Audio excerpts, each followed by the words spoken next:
This is Stella's program with Iyanolua, where we get to pick topics and discuss realities on the principles of life, and we also have some fun discussion. And trust me, today will not be an exception of having an amazing time on Stella's program with Iyanolua. And today, we are going back to memory lane, things that have probably affected us that we do not know, that's even affecting us sometimes, even as adults. So yes, and I am with an amazing person who is a top sport analyst in one of the great newspapers that we have. His name is David Bolarewa. Thank you for coming on the show, David. Thank you very much, Ian. It's a pleasure being here.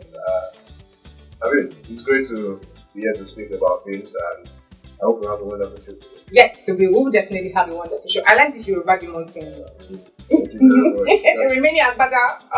The Abana is our home. I should have just put something on and read the culture. No, but this is so perfect. I love it. Yeah. And this is, by the way, one of my best colors. Oh. Yeah.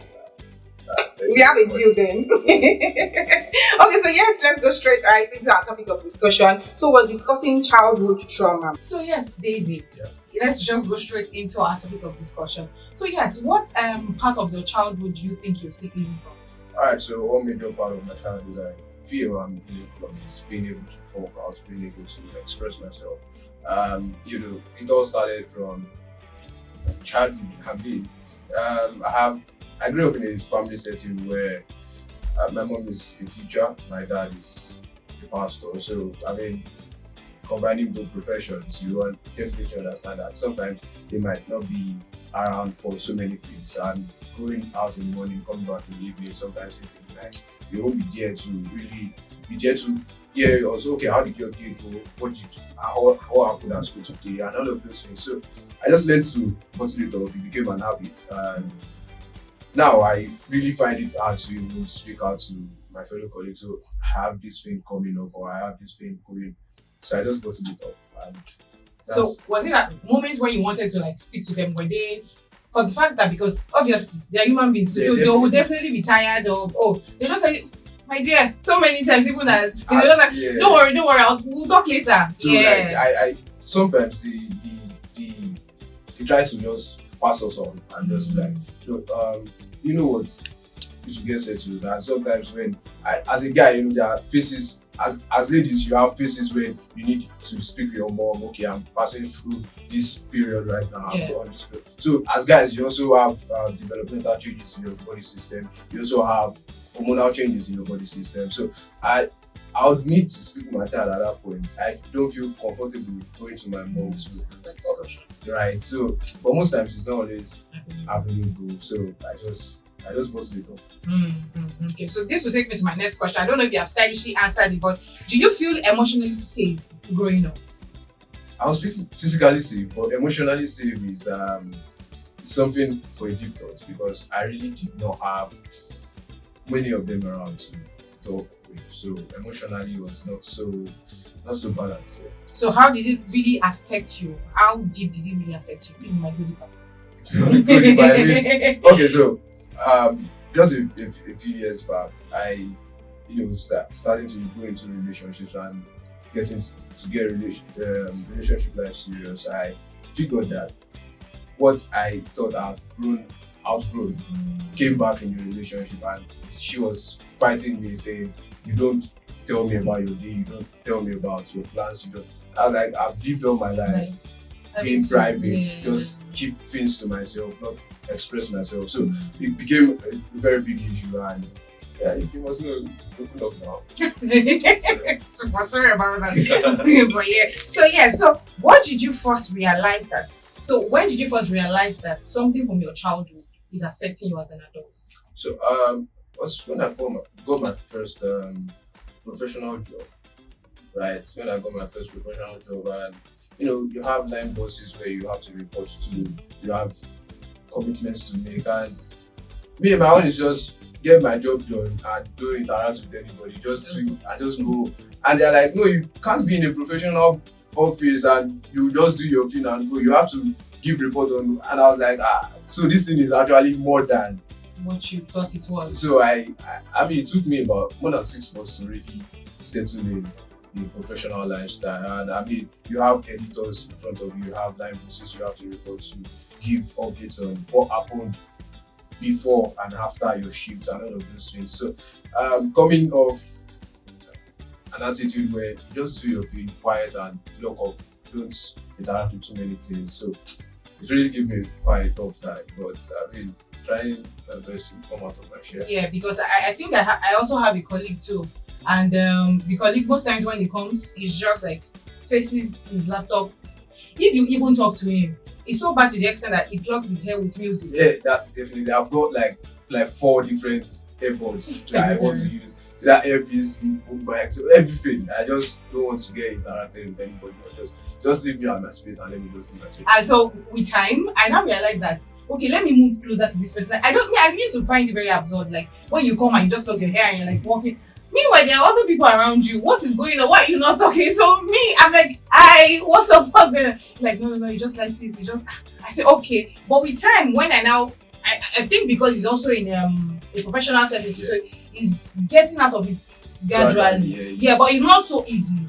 So, but we know that, yeah, definitely this person just likes his space and doesn't want anybody to just disturb him or just disrupt him. So, how has your childhood shaped the way you see yourself and even relationship with other people? All right. So, one of the things is self-confidence, right?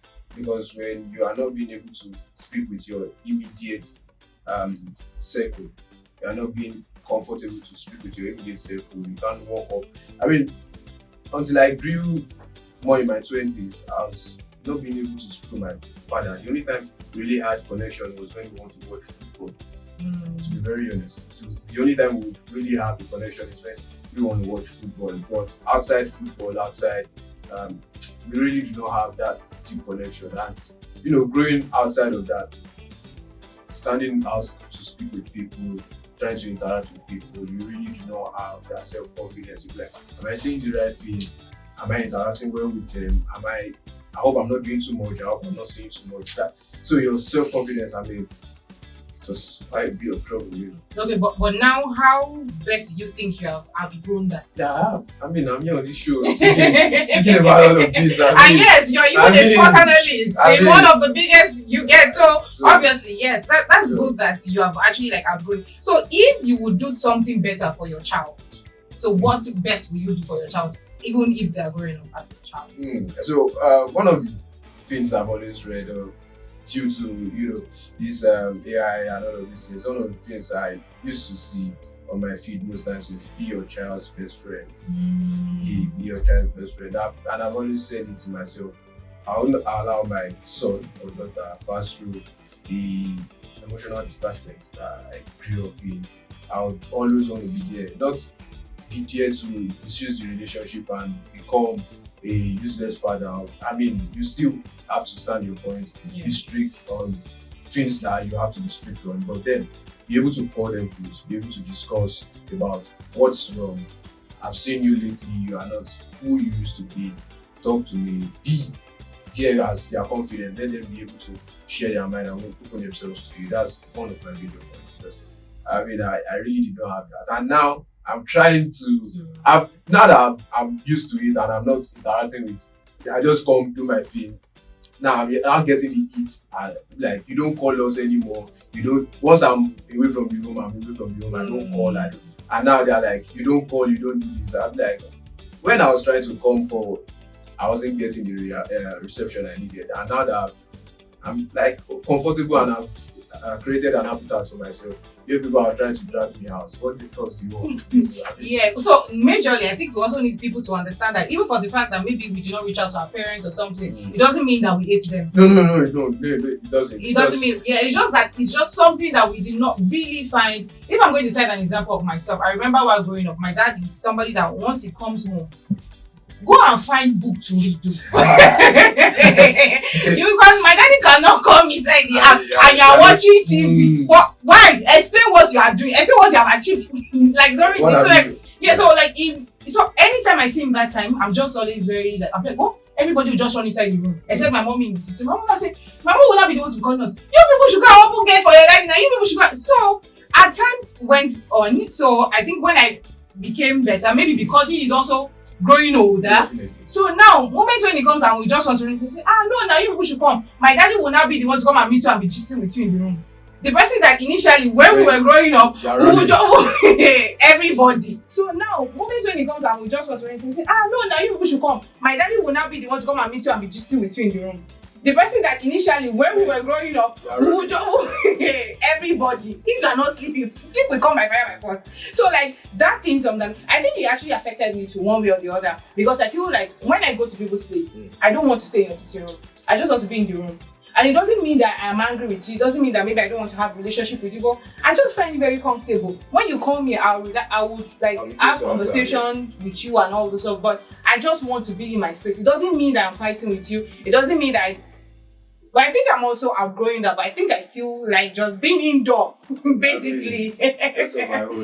Okay, so yes, my final question before we'll have to like round up. Sure. Yeah, so if what childhood experience can you remember? That childhood experience, either good or bad, that you can remember, that you cannot forget easily. Oops. Is anyone coming to mind right now? I mean, there are a lot of experiences.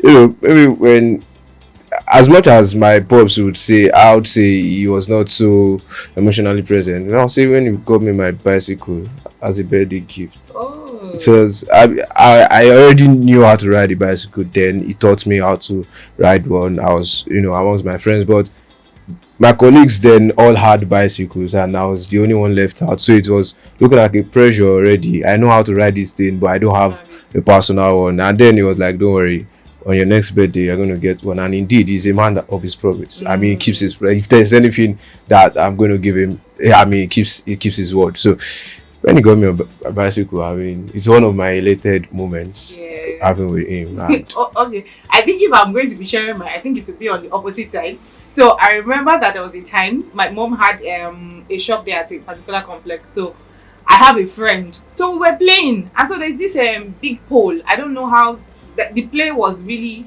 intense. That's how I was rolling around that thing. My brother, that's how I hit my head on that thing and I fainted. That was my first time and last time I ever fainted anyways. So my mom was like, wake up. Like, obviously when I like, but that moment I can never forget.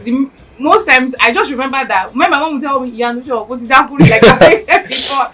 And it was because you were playing. So I can never forget in an hurry. I think a few days ago I was still, I and myself were just going back memory lanes and myself was like, oh yeah, do this thing. I'm like, can you imagine? I can never forget. So yes, let me go to the fun part. So if you were to be a color, what color would you be and why? Blue. Why blue? Blue, I mean, blue is quite peaceful. Blue is calm. Blue is not shouting. It's not every shade of blue is calm. Is a light blue, is a dark blue, is a navy blue. Every shade is calm. It's not. So I mean, that's one of my best colors. So I know that purple is my best color, but blue is the main best color. I mean, off and on the show, it's like we've had enough of connections lately. Yeah, and it's really nice. So is there something you want our viewers at home to know about you? Right. Aside knowing the fact that I'm a calm guy, I do sports basically. I'm a sportsman. I support Barcelona. I Man U fan, Man U for life. you go see Arsenal go trash, I'm not yet to, don't let me debate. Alright, so I'm a sportsman. I, like she rightly said in the intro, I work with one of the biggest publishers in Nigeria, and if you must know, my name is Dunsin Sports. So thank you once again for coming, David. Thank you very much. Yeah, so on this beautiful note, we're saying bye.